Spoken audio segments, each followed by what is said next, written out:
என்னோட பேர் வந்து பாலமுருகன். எங்கள் அப்பா பேர் சுந்தரராஜ். அவருக்கு தான் வந்து பார்த்திங்கன்னா அவருக்கு கேன்சரு, லங்ஸ் கேன்சர் இருக்குதுன்னு சொன்னாங்க. லாஸ்ட்டாக ஒரு 4 டைம் பெட் ஸ்கேன் எடுத்தோம். லாஸ்ட் டைம் எடுக்கிறப்போ பார்த்திங்கன்னா கொஞ்சம் அந்த இதோட நோயோட இது வந்து கொஞ்சம் அதிகமாக இருக்குன்னு சொன்னாங்க. சரி, இந்த டயத்தில் தான் வந்து எங்களுக்கு வந்து பார்த்திங்கன்னா இந்த யூடியூப்பில் சில வீடியோ பார்க்குறப்ப இந்த புனர்ஜென் ஹாஸ்பிட்டல் வந்து பெங்களூர், ஹைதராபாத்து, அதில் இப்போ சென்னையிலே ஒரு பிரான்ச் இருக்குன்னு சொன்னாங்க.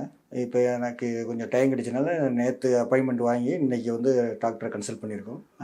ஒரு 45 டேஸ் கழிச்சிட்டு திரும்ப வந்து டாக்டரை கன்சல்ட் பண்ணிவிட்டு திரும்ப அதுக்கப்புறம் வந்துட்டு ஒரு 6 மந்த்து வந்து கண்டினியூவாக அந்த டேப்லெட்டை போட்டு திரும்ப ஒரு பெட் ஸ்கேன் எடுத்து பார்ப்போம். கண்டிப்பாக வந்து ஒரு நல்ல ஒரு இது தெரியும் சொல்லியிருக்காங்க.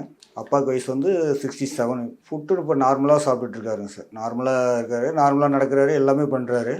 லாஸ்ட்டாக இப்போ இந்த கூட ஒரு 1 வீக்காக வந்து ஒரு 1 மந்த்தாக வந்து அதிகமாக இருமல் அதெல்லாம் இருந்துச்சு. சரி, அதுக்கப்புறம் இந்த டயத்தில் தான் நம்ம இந்த ட்ரீட்மெண்ட்டையும் எடுத்தால் கொஞ்சம் நல்லா இருக்குன்னு சொல்லி நம்ம இதை ஐடியா பிளான் பண்ணி இதில் வந்திருக்கோம். அடுத்து ஆயுர்வேதிக் பக்கம் போனால் கொஞ்சம் நல்லாயிருக்கும். அந்த ஃபஸ்ட்டு ஹீமோ போட்டு அப்புறம் 3rd வீக் கழிச்சு ஒரு ஹீமோ போடும்போது அவருக்கு வந்து இருமல் இருக்கிறதுனால இந்த மாதிரி வந்து இப்போ ஹீமோ போட முடியாது.